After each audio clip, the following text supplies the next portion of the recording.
Prior to the coffee break, we went through a number of questions. We spoke about why it's relevant to have a seminar, especially about patents in the digital world. We defined the terms software patents. We touched upon how having a software patent portfolio might be different from having a mechanical patent portfolio. We spoke about how you can attack the patent system from a fast-moving digital world and meeting a slow system and still make the best use of it.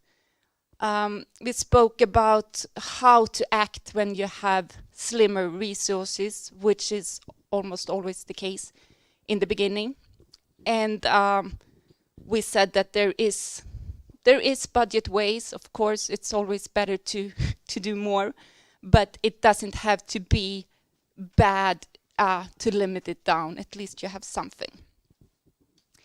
Now we'll start with questions from the audience.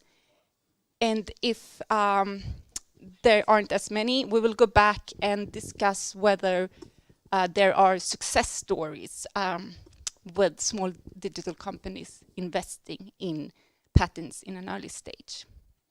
Anna, I know you had a question. Yes. What about the priority year if you file your patent in the US and get the answer within 12 months? You mean if you use the accelerated path? Yes. Well, that's your first filing, so you still have you could use that as a priority filing. So if I'm really fast, I can use the answer from the US Patent Office. I think you would.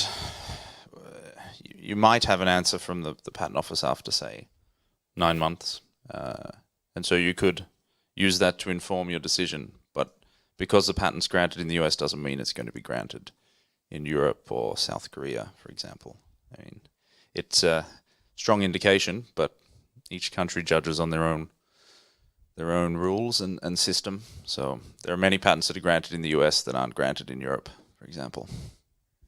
Okay, thanks. There's this, if you work within patents, then the priority year is something that's about the first thing you learn. But if you're maybe a representative from a smaller company, it might not be as obvious to you. And the priority year, how would you define that, Christine? Let's give it a go. Once you have your first original filing, that date of that filing is very important because the patent office will assess your invention. They will compare any prior art before that date. And then when you go on, you want to have the patent in other countries. The priority year gives you the possibility to file in other countries and claim priority from the first application. And that means that, for example, you start in Sweden and then you claim priority when you file in US. The USPTO will assess your application at the USPTO looking at the first date of your first filing. So your invention will be compared to prior art from that first date. After the priority year has passed, 12 months after your first filing, that opportunity is gone. So that means that your first filing will actually be a novelty hindrance to any other filings that you do after that. Was that understandable? Do you agree, Trent? Yeah. So yes. So the priority year is somewhat magical, and when you work in a patent office, you can see that like the day before the priority year ends, there is usually a second application coming. So you have to keep track of the priority year. Are there any more questions?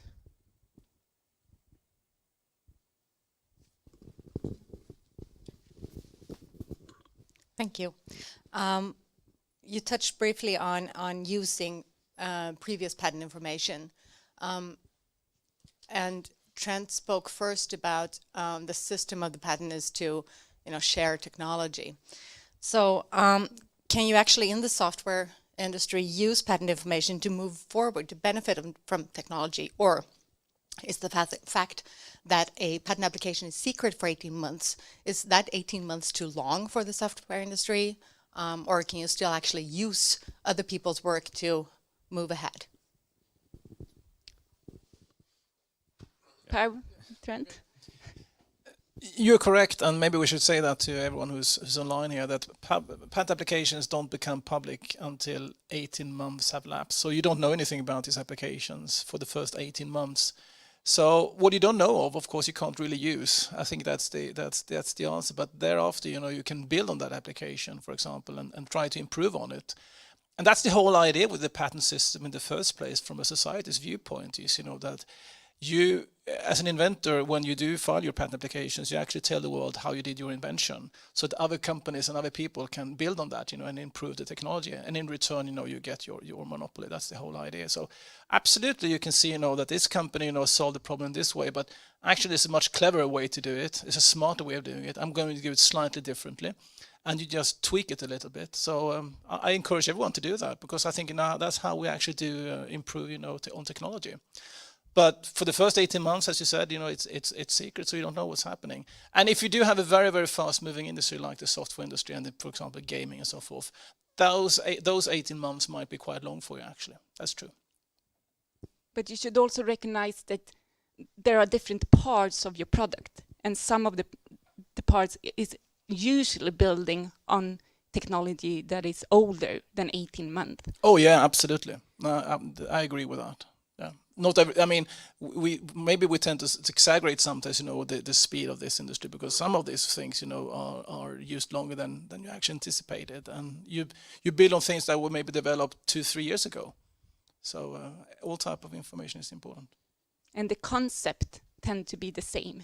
The concepts absolutely tend to be the same. I mean, if you look like something like the operating system Windows from Microsoft, it's been around now for many, many years. I'm sure, in the foundation is still the same, in there, and they've improved on it, but basically, how it works as an operating system is probably the same now as it was, when it was launched many years ago.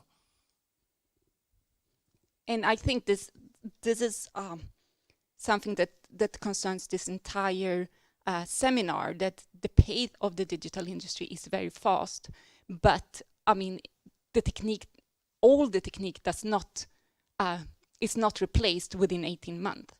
There are foundations that are actually quite fixed, and we can see the same techniques that were invented in the 90s in telecom still being used today.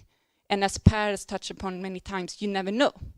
No, I mean, one of the hottest areas for the moment is probably wearables of all types. I mean, everyone is now, all the big companies like Google, Samsung, and Apple are making some kind of wearable.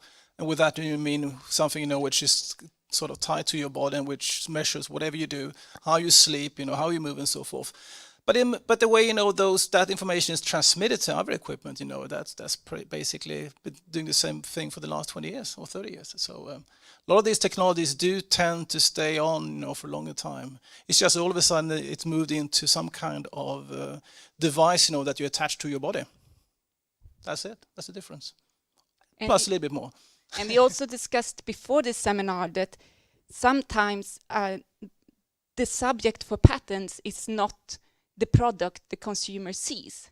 For example, if you take an example of King, who does Candy Crush, maybe there's not so much to patent within the user interface, but the problems they are solving to actually be able to deal with 150 million simultaneous players. Sure. In that type of technology, there can be many valuable patents, and that technology won't change as fast. Sure. Any more questions?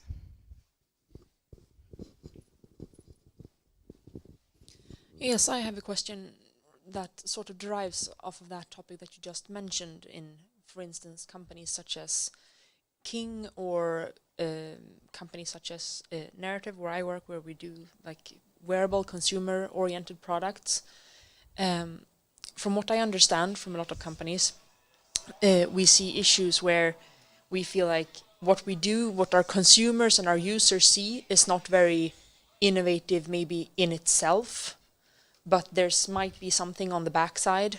But that's not, when you're talking to like venture capitalists, that sort of, because those are basically the people that drive our companies for a while, what they see is that the value is in the user base, and the value is in creating and putting a product on the market. And we've been talking about difficulty in prioritizing between making an FTO and a patent application, for instance. But in my experience, there's a conflict between placing money in product development and protection. And I'm thinking, like, in your experience, how have you been arguing those cases? Like, do you see any arguments to actually pursue protection in that conflict? In the conflict that the venture capitalists are focusing more on the user base and the product. Exactly, because that's the image. And maybe not the long-term investment in the technology itself. Mm-hmm.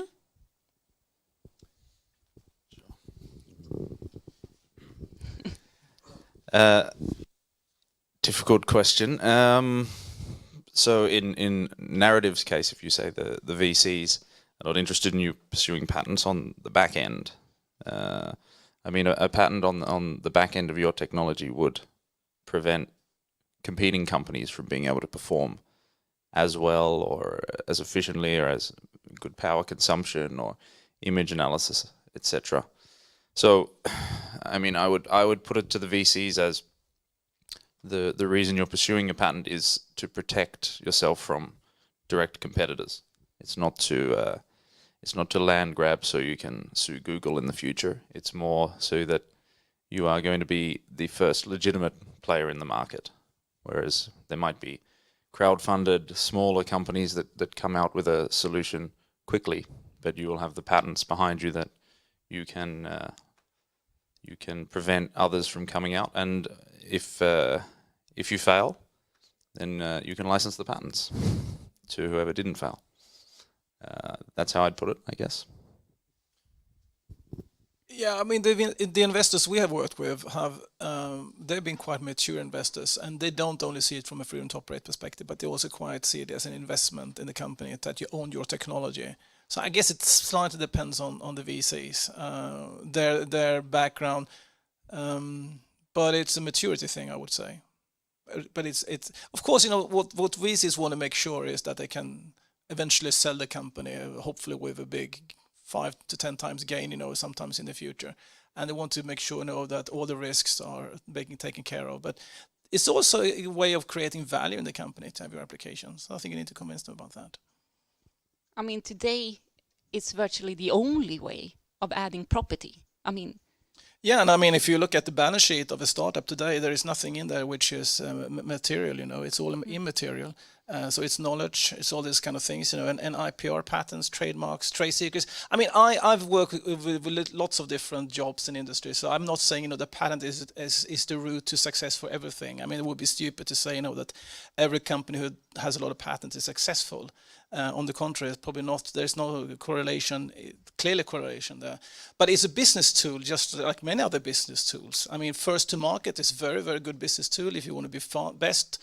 First to market with the best product is a very powerful business tool. But patent is in some way, you know, also another business tool. So just use it as one tool out of many in your toolbox. I spoke to a representative from Ericsson in preparing this seminar, and he said that he's worried that startups they don't plan to build the next Ericsson. It's a much shorter term perspective. And I think that the discussion about patents is really a discussion about long term and short term. If you start to look into patents and the intellectual property, you're also starting to plan for a long term existing companies. And I know you, being now mature companies, have examples of how it can backfire if you don't plan for patents in the beginning. Yeah, I mean, the company I work for, Research Labs, we were sued quite early, actually, or after a few years, by a company who had patents for patent infringement. And although we thought, you know, that they were wrong, The process itself, took so long time and was so riskful that we eventually, agreed to pay a certain amount of damage or compensation to this company. We didn't agree to the fact, that we were infringing on this patent, but the uncertainty of running a big process and you weren't quite sure about the outcome of that process, sort of, the parties finally settled, to say, okay, we pay this. So the situation would probably been different, or could have been different, if we had a strong patent portfolio that we could have pushed in front of the other part and said, okay, we might infringe on yours. We don't agree to that, but you think we do. But we think you infringe on this one. So that's to some extent the way, the patents are being used. You don't necessarily need to use them aggressively if you don't want to, and I don't encourage people to do that, but it's basically, some kind of ammunition or tool, that you can use against other aggressive companies. And if you don't have anything, there's nothing you can do except for paying. I mean, you can go to court and see what happens, but eventually you might have to pay, and that's you don't want to be in that situation. And I mean, all startups eventually, or most startups want to be big someday. So you have to plan for the future. And then patents is probably, in some industries at least, an important tool. There are industries where I think they don't really matter, but in the digital industry, I think they matter. And I think it's a way of arguing that, the system is there. You can't neglect it. It's actually the law, the patent law. So as you were touching upon in the beginning, saying that just because there's silly patents out there, we won't deal with them. That's not a solution. You have to accept the system, and you don't want to go about completely clueless. Because if you're attacked, you're much better prepared if you actually can show that we have been thinking about patents, we have been applying for patents. Maybe they're not as strong as we would like to, but we have actually been in that market. Yes. I don't know if we have time, but we have 4 questions on Twitter. What do you say? Shall I bring them up? Yeah. I'll bring them up, and then we can see what you have possibility to answer. Is it possible to patent pure software in the EU? How much would it cost approximately to get an opinion if it's worth filing a patent? Could Trent please give some examples of more pending strategies? And which are the best marketplaces for buying and selling patent? What was the first question? It was, is it possible to patent pure software in the EU? Christine, would you answer that? I guess that the person asking this question means by pure that it's only software. And the simple answer then would be no. Right, Louise? Yeah. In Europe, you're not allowed to get a patent on something which is only software, only code, for example. No. So we also have in the Swedish Patent Act that something which is only a computer program cannot be patented. Thanks. But then again, you should say that just because you think it's only a computer program, it doesn't mean that it is. Because if you go to a skilled attorney, they might see a way of connecting this to a function and make it patentable. Yes, that's a very good point. That any software that you have, it doesn't live its own life. It's almost always part of a system somehow. And if your idea really is about using software to get a technical effect, and that technical effect is new and non-obvious, then you have a patent there. So the strict answer is no, but you should really check your inventive idea first, because often it's not only software. And to see this invention within the software is actually a skill. So just because you yourself cannot see it, it doesn't mean that other people can't. So what's the next question? Interesting. How much would it cost approximately to get an opinion of it's worth filing a patent? I think there are so many ifs and buts to this question, so we will skip it for now and go on. Yeah. Hi, Trent. Could you please give some examples of one or more pending strategies? I guess by pending strategy, they mean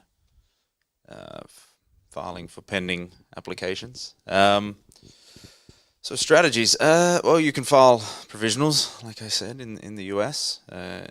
You can file, and I might be wrong here, but I'm pretty sure I'm not.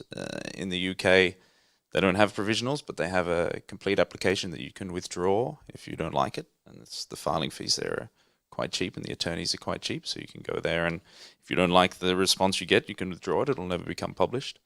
You could, if you wanted to extend your costs over the longer time period, although ultimately your cost is probably higher at the end of the day, but it's extended over, you could file your first application as cheaply as possible and then proceed into a PCT.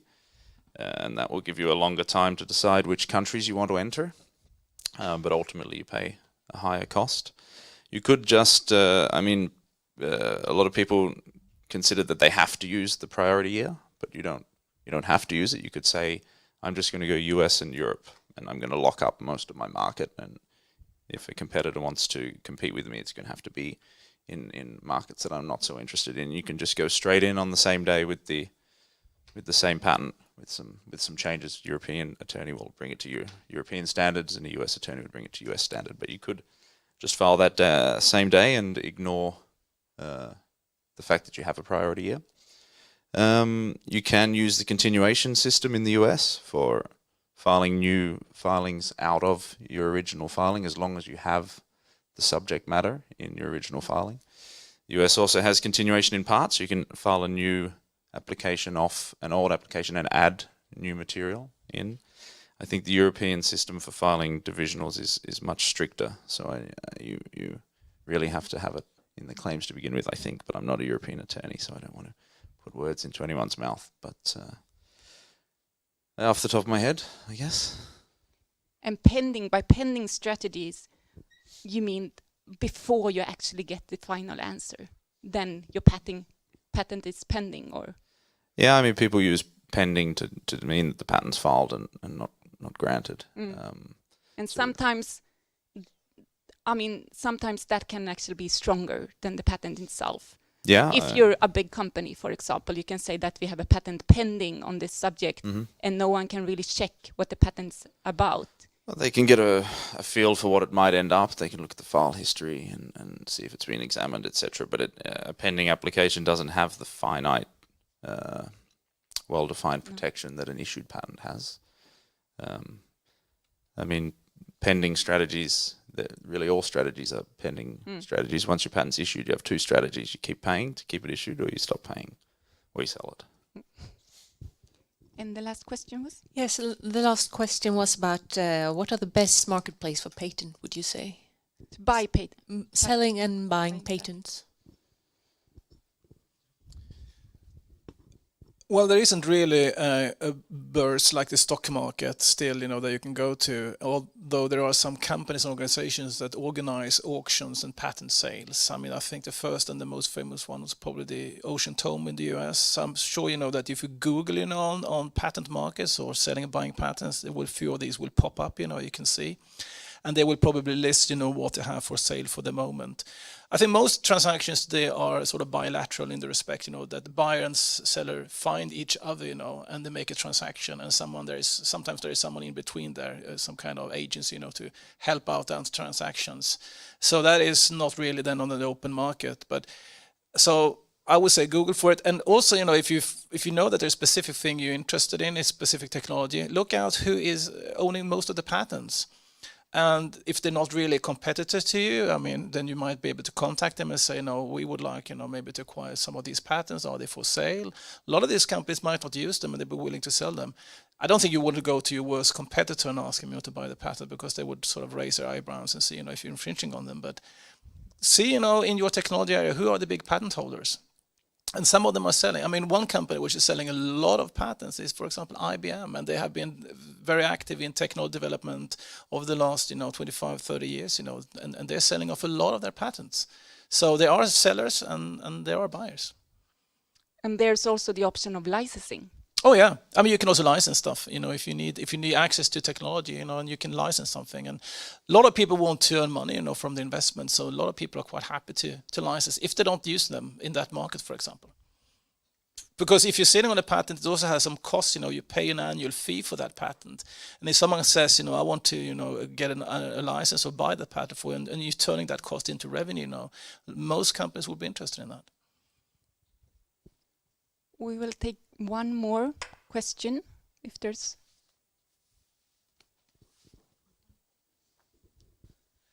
Christine was touching on the fact that you can use anything that you put into your patent application from the filing date. How do you weigh in trade secrets? I mean, you don't want to put everything in your patent application. You want to keep something secrets. Yeah, no, I think, we always say, that if you have invented something, there are three options for you. You can file an application, you can use this as a trade secret, or you can publish that information. And the reason you would publish something is because you don't want someone else to be able to patent that one, but maybe you don't really necessarily want to patent something yourself. I think, trade secrets, generally speaking, is for inventions, that you can't find out if someone else is infringing on them, as we said before. Then why don't you just keep as a trade secret instead? I think trade secrets there are probably more trade secrets than there are patents in the world, although there are so many patents. And trade secrets are extremely important in most organizations. So, don't think the patent is the only route, for growing a successful company. Trade secrets are just as important. Okay, we will finish in a couple of minutes, but we will end by some example of success stories where small digital companies invested in patents. And I have a success story where a friend of mine, he and his father, they run a company making speakers with some software applied to that, and he wrote his patent himself. He looked at other patents and copied the structure, paid 3,000 Swedish crowns for the application to the Swedish Patent Office, and it was granted. They only have patent in Sweden. They never used it to protect their intellectual property, but it has helped them in every negotiation. For being a small company in a specific area, if you have a patent, it gives you strength. It gives you the opportunity to push the negotiations in your way. So that patent actually paid off several times. And if it will hold in infringement case, you never know, but that was not really the aim of the patent. Trent, do you have a story? Sure. Well, I can maybe talk about. It was maybe a somewhat success story that could have been better. I worked for a company who started out very small, and their initial product was to go for a niche, low volume, high margin business, and they had a grant from the government to develop their product, and they developed it, and they decided really not to go for any patents. I think they filed one in the early days, just kind of because they thought we should file a patent, so they filed something. And some years later, probably 6, 7, 8 years later, the technology had become cheaper and was more relevant to a higher volume business with far more players. And basically all the other players entered, and while the original patent was quite strong and certainly provided some advantages, when these other players entered the market that were quite large, their products had a load of improvements that the founders of the original company said, oh yeah, we had that idea 6 years ago, but we decided not to do anything with it, and it never became a product, so we didn't pursue a patent, etc. And so ultimately their final business, there was a lot of competitors in the market, and if they had proceeded to begin with, then you're never going to be the sole player in the market, but I'm sure they could have derived some revenue from all of these larger players coming in. So that's again what we touched upon, that you don't, since the business is changing so much, you don't know. You cannot know today what will be the business in 5 years' time, and it might just as well be worth the investment. Like 3D printers, for example, we spoke about that. The people that were early out patenting technology there, that was only available to a very small market because it was so expensive. today they are probably profiting a lot from their patents because it opened up the technology become much, much cheaper. And we only seen the beginning of it. Per and Christine, do you have? Yeah, I think we worked last year with a company who actually never made it to the market with the product, didn't really take off, but they had fairly good application. They had a patent on something that they could actually sell the patent, and I mean, it didn't pay for the whole development cost of the product, obviously. So in the end, but it actually gave them some nice cash back to the company, which was nice. I mean, they were left, with a good, valid patent that someone else needed at that point in time. So I think, that is a success story. But as I said before, I mean, I don't think the reason to find patents is that you're going to sell them after a while, but they are an important asset in these organizations. But it is, I mean, at least it adds some value. It does. I mean, if it might be the only thing you have in the end, if nothing else, the product never took off and so forth, you might have something which is quite valuable in the end. And the fact that the product is not taking off, that can be due to uncontrollable factors. Oh, absolutely. But at least the patent applications you can control. Sure. The IP you can control in a sense, but the market is so viable, so you never know. Mm-hmm. We had a company at our unit working with touchscreen technology, and they were filing quite a lot of patents, a Swedish company. And I believe their strategy was to really try to take their niche in a quite new technology area, to be very, very strong there. So quite small company, many applications, but in the end it's worth it because they really became a strong player in that niche. And they also, by letting us examine their applications, they got a very good idea of how the area was doing. And there is a true example of a market that you did not know existed before Apple released the iPhone, really. Exactly. Touchscreen is something completely different today than what it was 10 years ago. So I got the impression that they were really finding the way to see where can we place our mark here. Okay, so they were like testing out the terrain. Do you agree? Through patent application. Elin was working at that unit at the time. And also I think that the status of their brand was also building upon them being a high-tech company, touchscreen high-tech. So that's also, I think, an important part of patenting, that you actually start with being strong on patents and then using that to build your brand later on. Perhaps not being so focused on patenting in later parts of the process, but using the status that you got from filing those patents. Yeah, patent is brand building as well. Okay, we reached our final time. I say thank you to everyone that visited in real life and to you that been watching on the web. If there was something that you thought missing in the seminar, please post something on Twitter using the hashtag #IPDialogue, because this discussion will continue and there will probably be more webinars or other events, because it is a hot and interesting topic and there are many questions. Yes, otherwise you can always visit the Swedish Patent Office web, and you can of course see this webinar any day you would like to. It will be posted there and probably also on YouTube. And then we will post a link on Twitter. Thank you for today. Bye.